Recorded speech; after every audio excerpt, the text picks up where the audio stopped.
ഫെബ്രുവരി 20, 1996 ലഭിച്ച ദർശനങ്ങൾ. കുതിരകളുടെയും പട്ടാളക്കാരുടെ കാലടി ശബ്ദവും കേട്ടു. തുടർന്ന് ഒരു പറ്റം റോമൻ പട്ടാളക്കാർ ഞങ്ങളെ മറികടന്ന് ഗ്രാമത്തിലേക്ക് പായുന്നത് കണ്ടു. അവരുടെ ആയുധങ്ങൾ കൂട്ടിമുട്ടുമ്പോഴുണ്ടാകുന്ന ശബ്ദവും ആഞ്ഞു ചവിട്ട് മുന്നേറുന്ന ചുവടുകളുടെ ശബ്ദവും ചേർന്ന് കാതടഞ്ഞു പോകും. ഞങ്ങൾ ഗ്രാമത്തിലെത്തിയപ്പോൾ അവിടെ ആകെ പ്രശ്നമായിരുന്നു. വീടുകൾ തോറും അരിച്ചുപെറുക്കി തീവ്രവാദികളെ പിടികൂടാൻ ശ്രമിക്കുകയായിരുന്നു പട്ടാളക്കാർ. 5 പേരെ പിടികൂടി ബന്ധിച്ചുകൊണ്ട് ക്രൂരമായി പെരുമാറുകയും ചെയ്യുന്നുണ്ടായിരുന്നു. ഗ്രാമവാസികളെല്ലാം അവർക്ക് ചുറ്റും കൂടി നിന്നുകൊണ്ട് അവർ നിരപരാധികളാണെന്നും അവരെ വിട്ടയക്കണമെന്നും റോമാക്കാരോട് കെഞ്ചി. കുതിരപ്പുറത്തിരിക്കുന്ന ശതാധിപൻ അതൊന്നും ശ്രദ്ധിക്കാതെ പട്ടാളക്കാരോട് ആൾക്കൂട്ടത്തിന് പിന്നിലേക്ക് തള്ളുവാൻ ആജ്ഞാപിച്ചു. അവർ അപ്രകാരം ചെയ്തപ്പോൾ ഒരു ചെറിയ ആൺകുട്ടി അപ്പ അപ്പ എന്ന് വിളിച്ചുകൊണ്ട് അവന്റെ പിതാവിന്റെ അടുക്കിലേക്ക് ഭയപ്പെട്ട് ഓടുകയും അപ്പോൾ ഭീമനായ ഒരു പട്ടാളക്കാരൻ തന്റെ ചുരുട്ടിയ മുഷ്ടി കൊണ്ട് അവനെ ആഞ്ഞടിക്കുകയും ചെയ്തു.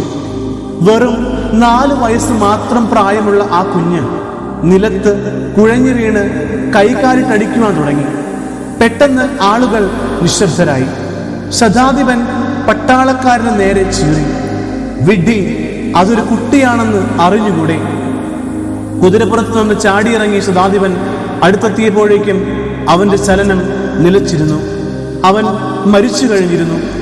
അയാളുടെ നയനങ്ങൾ നിറഞ്ഞൊഴുകി. തലപ്പാവെടുത്ത് മാറ്റിക്കൊണ്ട് അയാൾ ഇപ്രകാരം വിതുമ്പി, അവൻ കുഞ്ഞാണ്, എൻ്റെ മകന്റെ അത്രയും മാത്രം പ്രായം വരുന്ന ഒരു കുരുന്ന്. അയാൾ ഹൃദയം നൊന്ത് തേങ്ങുകയായിരുന്നു. ഞാൻ എൻ്റെ കാലടികൾ മുമ്പോട്ട് വയ്ക്കവേ സമൂഹം എനിക്ക് വഴിമാറി തന്നു. പട്ടാളക്കാർ എന്നെ തടയുവാൻ ഭാവിക്കുമ്പോൾ ആരോ വിളിച്ചു പറയുന്നത് കേട്ടു, അത് നസ്രായക്കാരനായ യേശുവാണ്, വലിയ പ്രവാചകൻ, മഹാസൗഖ്യദായകൻ. പട്ടാളക്കാരൻ മാറി നിന്നു. ആ കുട്ടിയുടെ അടുത്തേക്ക് ചെന്നു. ശതാധിപൻ എന്നെ നേരെ നോക്കിക്കൊണ്ട് ചോദിച്ചു, താങ്കൾക്ക് സഹായിക്കാനാവുമോ? ഞാൻ അയാളുടെ ഹൃദയത്തിലേക്ക് നോക്കി. സ്വന്തം പ്രവർത്തികളാൽ വേദനിക്കുന്ന തളർന്നു പോയൊരാത്മാവ്.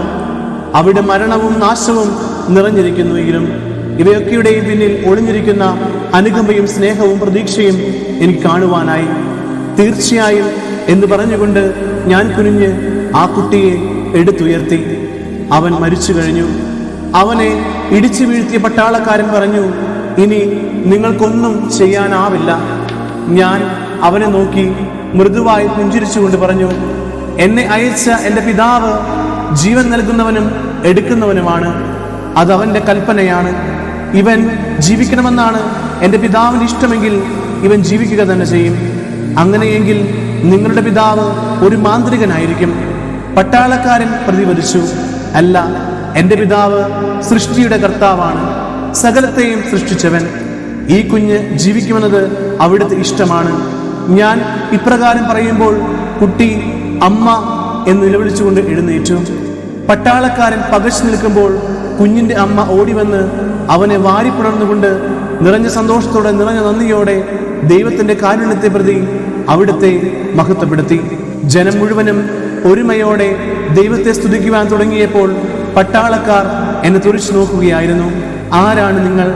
ഭയത്തോടെ ഒരു പട്ടാളക്കാരൻ ഉറക്കെ ചോദിച്ചു. ഞാൻ തന്നെ എന്നായിരുന്നു എൻ്റെ ഉത്തരം. അപ്പോൾ ജനക്കൂട്ടം നിശബ്ദമായി. ഇത് എന്തൊരു മറുപടിയാണ്? നീ ആരാണെന്നാണ് ഞാൻ ചോദിച്ചു. നീ പറയുന്നു ഞാൻ തന്നെയാണെന്ന്. ഞാനാകുന്നു പുത്രൻ, ഞാനാകുന്നു കുഞ്ഞാട്, ഞാൻ ദൈവത്തിന്റെ പാപമോചനവുമാകുന്നു. ശതാധിപൻ വെപ്രാളത്തോടെ കുതിരപ്പുറത്ത് ചാടിക്കയറിക്കൊണ്ട് അയാളുടെ പടയാളികളോട് ആജ്ഞാപിച്ചു, ആ തടവുകാരെ വിട്ടയക്കൂ, നമുക്ക് അവരെ ആവശ്യമില്ല. എന്നെ നോക്കി നന്ദി സൂചകമായ തലകുലുക്കിയിട്ട് തന്റെ ആളുകളെ നയിച്ചുകൊണ്ട് അവൻ ഗ്രാമത്തിന് വെളിയിലേക്ക് നീങ്ങി. ഫെബ്രുവരി 25, 1996 ലഭിച്ച ദർശനങ്ങൾ. ഗ്രാമവാസികൾ എന്റെ അരികിൽ നിന്ന് അവരെ സ്പർശിക്കണമെന്നും സൗഖ്യപ്പെടുത്തണമെന്നും സംസാരിക്കണമെന്നും ഒക്കെ ആവശ്യപ്പെട്ടു. ഞാൻ അവരുടെ മധ്യത്തിൽ നിന്നുകൊണ്ട് പറഞ്ഞു, സ്വർഗസ്ഥനായ പിതാവ് തന്റെ പുത്രനിലൂടെ കുട്ടിയെ സ്പർശിച്ചതും അവന്റെ ശരീരത്തിലേക്ക് ജീവൻ കൊണ്ടുവന്നതും നിങ്ങൾ ഇന്ന് കണ്ടു. തന്റെ എല്ലാ മക്കളെയും സ്പർശിച്ച് ജീവനിലേക്ക്, അവിടുത്തെ സ്നേഹമാകുന്ന ജീവനിലേക്ക് കൊണ്ടുവരണമെന്ന് അവിടുന്ന് ആഗ്രഹിക്കുന്നു. ഒരു മനുഷ്യൻ മുന്നിലേക്ക് വന്നിട്ട് പറഞ്ഞു, എന്റെ ഭവനം നിങ്ങളുടേതാണ്, ദയവായി വന്ന് എന്നോടൊത്ത് ഭക്ഷണം കഴിക്കണം. ഞങ്ങൾ അയാളുടെ വീട്ടിലേക്ക് നടക്കുമ്പോൾ ജനം പിന്തുടർന്നു. നിങ്ങൾ എല്ലാവരോടും കൂടി വന്നാൽ എൻ്റെ വീട്ടിൽ അതിനുള്ള സ്ഥലമില്ല. അയാൾ ഉറക്കെ പറഞ്ഞു. അപ്പോൾ ഞാൻ അവരുടെ നേരെ തിരിഞ്ഞുകൊണ്ട് പറഞ്ഞു, ഇന്ന് ഞാൻ വിശ്രമിക്കട്ടെ, നാളെ നിങ്ങളുടെ പക്കലേക്ക് ചന്തസ്ഥലത്ത് ഞാൻ വരുന്നതാണ്. ഗുരു അങ്ങൊരു വാക്ക് കൽപ്പിച്ചാൽ മതി, ഞാൻ സുഖം പ്രാപിക്കും. അന്ധനായൊരു മനുഷ്യൻ വിളിച്ചു പറഞ്ഞു, നിന്റെ വിശ്വാസം നിന്നെ സുഖപ്പെടുത്തിയിരിക്കുന്നു. ഞാൻ പറഞ്ഞു, എനിക്ക് കാണാം. അയാൾ ഉച്ചത്തിൽ പറഞ്ഞു, ദൈവത്തിന് സ്തുതി, എനിക്ക് കാഴ്ച ലഭിച്ചിരിക്കുന്നു, എനിക്ക് കാണാം. അയാൾ അടുത്തു വന്ന് എൻ്റെ കയ്യിൽ ചുംബിച്ചുകൊണ്ട് പറഞ്ഞു, ഗുരു, അങ്ങ് ദൈവമാണ്. അങ്ങയുടെ കാരുണ്യത്തിനായി ഞാൻ നന്ദി പറയുന്നു. ദൈവത്തിന് സ്തുതി. എൻ്റെ സ്നേഹിത, ദൈവം നിങ്ങളെ സൗഖ്യപ്പെടുത്തി. എപ്പോഴും അത് ഓർമ്മിക്കണം. പിതാവ് പുത്രനിലൂടെ നിങ്ങൾക്ക് വേണ്ടി പ്രവർത്തിച്ചതിനെ എന്നാളും അനുസ്മരിക്കുകയും ദൈവസ്നേഹത്തെ പ്രതി അവിടത്തേക്ക് നന്ദി പറയുകയും ചെയ്യുക. വീടിന്റെ മുറ്റത്ത് ഞങ്ങൾ പ്രവേശിച്ചപ്പോൾ ഒരു തടിമാടൻ ഓടി വന്ന് വീട്ടുടമസ്ഥനോട് പറഞ്ഞു, യജമാനനെ, ഗ്രാമവാസികൾക്ക് മുഴുവനും നൽകാനുള്ള ഭക്ഷണം ഇവിടെയില്ല. എൻ്റെ അതിഥികൾക്ക് സ്ഥലം ഒരുക്കുക. പിന്നെ പാവപ്പെട്ടവർ, ഭിക്ഷക്കാർ, അങ്ങനെ അത്യാവശ്യക്കാരെന്ന് നമ്മൾക്കറിയാവുന്ന ആളുകൾക്ക് സാധിക്കുന്നത് നൽകുക. ധാരാളമുള്ളവർക്ക് കൊടുക്കേണ്ട ആവശ്യമില്ല. ആവശ്യക്കാരെ പരിഗണിക്കൂ. എന്തെന്നാൽ ഇന്ന് ദൈവം സ്നേഹം കാണിച്ചു തന്നിരിക്കുകയാണ്. ആ സ്നേഹത്തിനും കാരുണ്യത്തിനുമായി ഞാൻ നന്ദി പ്രകടിപ്പിക്കുന്നത് എൻ്റെ ഭക്ഷണം പങ്കുവെച്ചുകൊണ്ടാണ്. ഞാൻ ആ വീട്ടുടമയെ ഹൃദയത്തിലേക്ക് നോക്കി. ദൈവത്തെ സ്നേഹിക്കുന്ന ഒരു ഹൃദയം. ഇന്ന് ആ ഹൃദയം പങ്കുവെക്കുവാൻ പഠിച്ചിരുന്നു. ഇന്നത്തെ യഥാർത്ഥ അത്ഭുതം ഇതാണ്. ഫെബ്രുവരി 25, 1996 ലഭിച്ച ദർശനങ്ങൾ. പിറ്റേ ദിവസം ഞാൻ ശിഷ്യന്മാരോടൊത്ത് ചന്തസ്ഥലത്തേക്ക് നടക്കുമ്പോൾ കുട്ടികൾ എൻ്റെ പിന്നാലെ കൂടി. എൻ്റെ കയ്യിൽ പിടിക്കുവാൻ അവർ മുമ്പോട്ട് വന്നു. ഗുരുവിന് ശല്യമുണ്ടാക്കാതെ അകന്നു നിൽക്കൂ. എൻ്റെ ശിഷ്യന്മാരൊരാൾ ഉറക്കെ പറഞ്ഞു, കുട്ടികൾ എൻ്റെ അടുത്തേക്ക് വരട്ടെ, അവരെ വിരട്ടി ഓടിക്കരുത്. അവരുടെ സ്നേഹം ശുദ്ധമാണ്, അത് എന്നിൽ സന്തോഷമുളവാക്കുന്നു. ഞാൻ ഇപ്രകാരം പറഞ്ഞപ്പോൾ കുട്ടികളെല്ലാം ആനന്ദത്തോടെ ചിരിച്ചുകൊണ്ട് എൻ്റെ ചുറ്റും കൂടി. അവരുടെ ഹൃദയത്തിലേക്ക് നോക്കിയപ്പോൾ എനിക്ക് സന്തോഷം തോന്നി. എല്ലാ മനുഷ്യരും ഇവരെ പോലെ ആകണമെന്ന് ഞാൻ എത്രമാത്രം ആഗ്രഹിക്കുന്നുവോ. ഒരു കുട്ടി എൻ്റെ കൈ വിടാതെ പിടിച്ചുകൊണ്ടിരുന്നു. അവൻ തല ഉയർത്തി തൻ്റെ തവിട്ട് നിറമുള്ള കണ്ണുകൾ കൊണ്ട് എന്നെ നോക്കി. എൻ്റെ കുഞ്ഞെ, നീ എന്ത് മുറുക്കിയാണ് പിടിച്ചിരിക്കുന്നത്? എൻ്റെ കൈ വേദനിക്കും. ഞാൻ കളിയായി പറഞ്ഞു. അവനൊന്നും മിണ്ടിയില്ല, പക്ഷേ കയ്യിൽ നിന്ന് പിടിവിടാതെ എൻ്റെ മുഖത്തോട്ട് നോക്കിക്കൊണ്ടിരുന്നു. ഞാൻ കുനിഞ്ഞ് അവനെ പൊക്കിയെടുത്തുകൊണ്ട് ചോദിച്ചു, നിന്റെ പേരെന്താണ്? അവൻ എന്നെ കടാക്ഷിച്ചുകൊണ്ട് നാണത്തോടെ പറഞ്ഞു, ജോൺ. ജോൺ നല്ല പേരാണ്, ദൈവത്തിൻ്റെ ഒരു യഥാർത്ഥ സ്നേഹിതന്റെ പേര്. ഞാൻ പറഞ്ഞു, എനിക്ക് ദൈവത്തെ ഇഷ്ടമാണ്. കുട്ടി മറുപടി പറഞ്ഞു, ദൈവത്തിന് നിന്നെയും ഇഷ്ടമാണ്. ദൈവം നിന്നെ എപ്പോഴും നോക്കിയിരിക്കുകയാണ്. എന്തെന്നാൽ അവിടുന്ന് നിന്നെക്കുറിച്ച് ശ്രദ്ധയുള്ളവനാണ്. ഞാൻ പറഞ്ഞു. അവൻ ചോദിച്ചു, ദൈവം എൻ്റെ പ്രാർത്ഥന കേൾക്കുമോ? എൻ്റെ അമ്മയും അപ്പനും പറയുന്നു ദൈവം കേൾക്കുമെന്ന്. എൻ്റെ മകനെ, നീ ഉരുവിടുന്ന എല്ലാ പ്രാർത്ഥനയും ദൈവത്തിൻ്റെ ഹൃദയത്തിലേക്ക് എടുക്കപ്പെടുന്നു. നിന്റെ പ്രാർത്ഥനയിലെ സ്നേഹത്തിൻ്റെ ഓരോ വാക്കുകളും ശ്രവിക്കാനായി സ്വർഗസ്ഥനായ പിതാവ് കാതോർത്തിരിക്കുന്നു.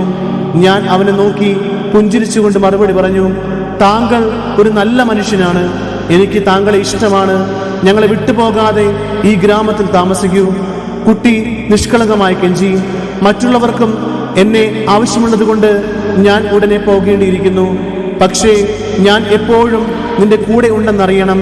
നിന്റെ ജീവിതത്തിലെ ഓരോ നിമിഷവും ഞാൻ നിന്നോട് കൂടെ ഉണ്ടായിരിക്കുമെന്ന് വാക്ക് തരുന്നു.